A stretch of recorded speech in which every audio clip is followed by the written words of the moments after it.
A very good afternoon and Eid Mubarak to all our Muslim viewers. I'm Florine Vajendran. Let's now take a look at your headlines. An unarmed group abducts a 4-year-old child from a house in the Kadugampula Nikavarati area. Steps taken to provide relief to those affected owing to drought. Fire erupts in the Miyagala Hills in Mondragon. Nimal Siripala de Silva comments on politicians.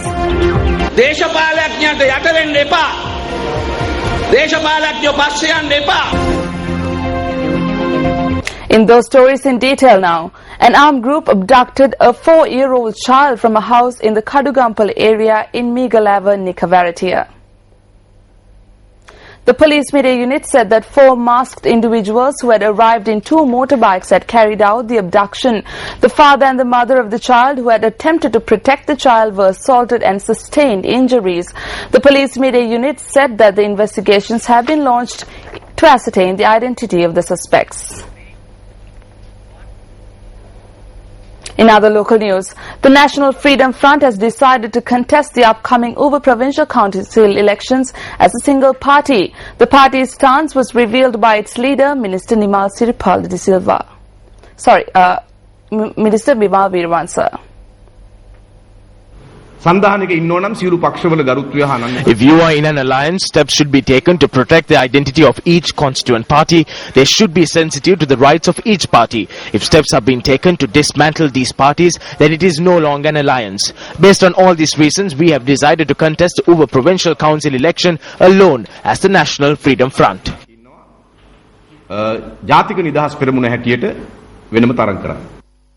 The drought, which has affected 7 districts, has destroyed a number of farmlands as well as created a drinking water crisis.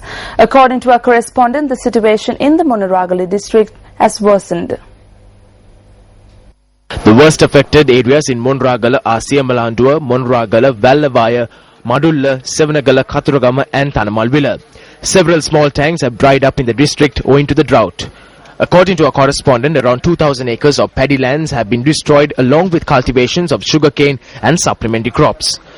The water level of the Muthukandia reservoir in the Mondragon district have reduced. Wells which were used by area residents to fulfill their drinking water needs have dried up and the people have been forced to travel large distances in order to find water. Chief Minister of the North Central Province S.M. Ranjit noted that steps have been taken to provide relief to those who have been affected in the North Central Province owing to the drought. He added that steps have been taken to supply drinking water with the use of water bowsers. Meanwhile, Chief Minister of the Southern Province, Shan Vijayalal de Silva, notes that special attention has been drawn towards providing drinking water for those affected by the dry weather condition in the Hambantota district. JVP Leader MP Anurukumara Disanayaka's driver has been taken into police custody.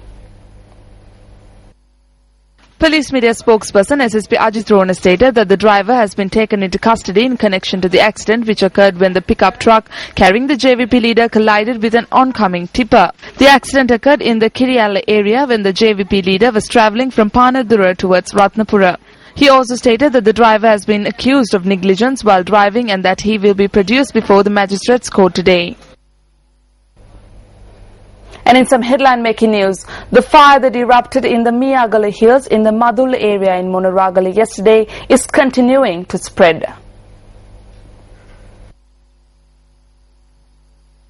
The fire was reported from the Badula Divisional Secretariat area in the Mondragon district. The Mondragon District Disaster Management Centre notes that the fire, which erupted at around 5 p.m. yesterday, destroyed around 150 acres of land. Our correspondent in the area noted that the forest area in which the fire broke out is home to many medicinal plants. The Disaster Management Centre added that they will be taking steps to douse the fire today with the assistance of the army and area residents.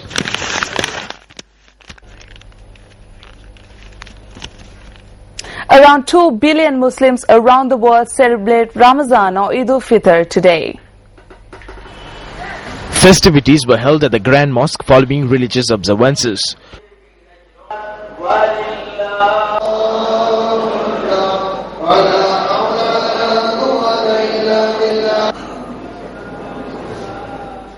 Religious observances and festivities were also held at the Golf Face Green to mark the end of the fasting period.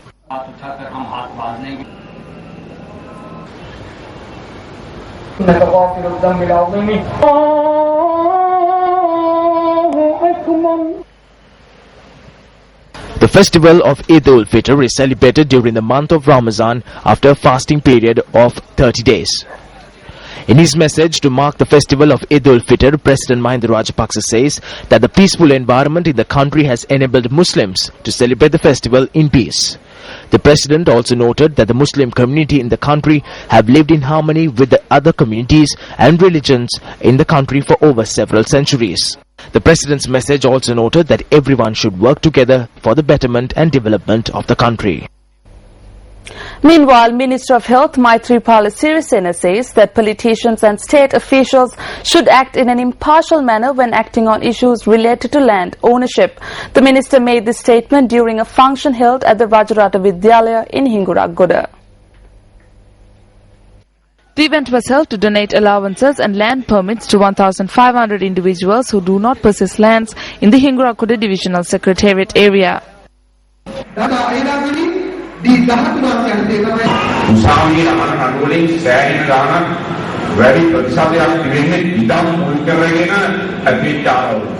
A majority of the cases being taken up in court are related to land disputes. This is the main reason for murders and property damage as well. So when dealing with land issues, both politicians and state officials should act impartially. If they don't act impartially and a wrong verdict is given because of them, then generations of family members will curse them.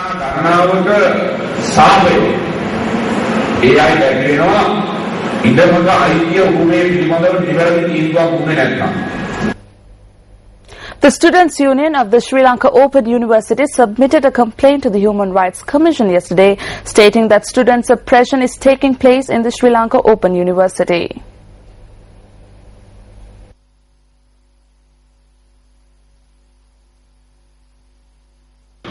ශ්‍රී ලංකා විශ්වවිද්‍යාලය තුල වසර එකමාරක ඉඳලා මේ වෙනකොට Students' rights have been violated in the Open University over the past 1.5 years. We engaged in discussions with the administration and the Vice-Chancellor on a number of occasions in this regard. However, they have failed to provide a proper solution. The student union has been banned over the past 1.5 years and we have not convened. They have also increased the fees dramatically. We realized we could not solve this through discussions, so we are taking legal steps. That is why we lodged a complaint with the Human Rights Commission. We will decide our future course of action based on an answer given by the Commission.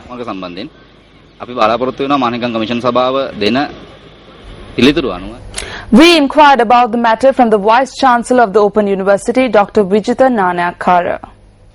He stated that since there is no student collective in the Open University, this group of students are acting illegally. The Vice-Chancellor noted that the government provides the salaries of all permanent staff at the university and that it is up to them to come up with the money needed to conduct the day-to-day activities of the university. However, Dr. Vijitha Nanayakara adds that they have not increased the cost of education programs dramatically. He added that a group of students lodged a complaint with the Sri Lankan Human Rights Commission and noted that he does not approve their actions. Minister of Irrigation and Water Management Nimal Siripala De Silva attended a special function in Badulla yesterday. The event was held to lay the foundation stone for an indoor stadium at the Badulla Sports Complex. The estimated cost for the project is 81 million rupees.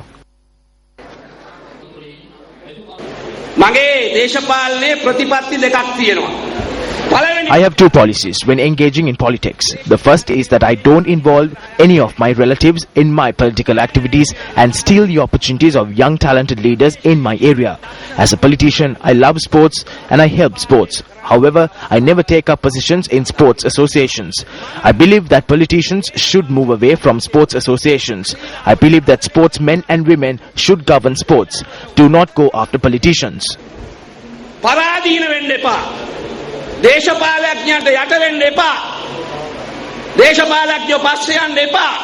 Sports equipment was donated for 75 sports associations during this occasion.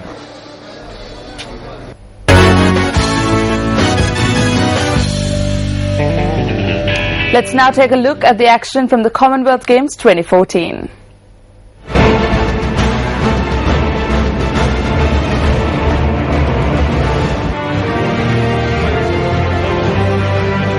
Sri Lankan sprinter Chandrika Subhashini failed to advance to the finals of the women's 400-meter event at the ongoing Commonwealth Games. The qualifying round of the women's 400 metres was worked off at Hampden Park late last night. Jamaica's Stephanie McPherson came in first with a time of 50.69 seconds. England's Kelly Massey came in second, while Melora Motesho of Nigeria came in third. Sri Lankan Chandrika Subhashini came in fourth, clocking a time of 52.67 seconds.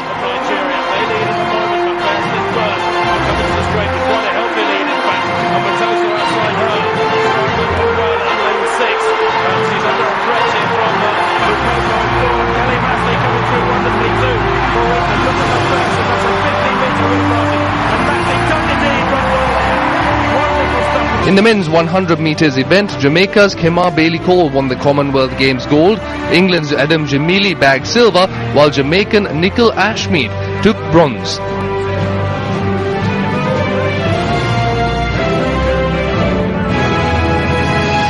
In the women's event, Nigeria's Blessing Okagbare set a new Commonwealth record of 10.85 seconds to win the 100-metre gold. Okagbare produced a fine piece of relaxed sprinting to leave Jamaica's Veronica Campbell-Brown in silver and her compatriot Keron Stewart in bronze. Seconds away from a piece of sporting history. Okagbare is up and she has a lead over Veronica Campbell-Brown, but the Jamaicans coming. Can the Nigerian come away? Yes, she can! Okagbare, the African queen, reigns in Glasgow tonight. 10.85. She has smashed the game's record and she's denied one of the greatest sprinters in history a Commonwealth title. Veronica Campbell-Brown.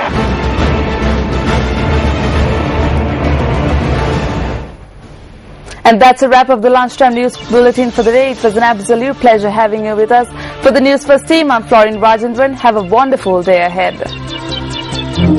Hotline 014896 896 www.newsfirst.lk. Feedback at newsfirst.lk.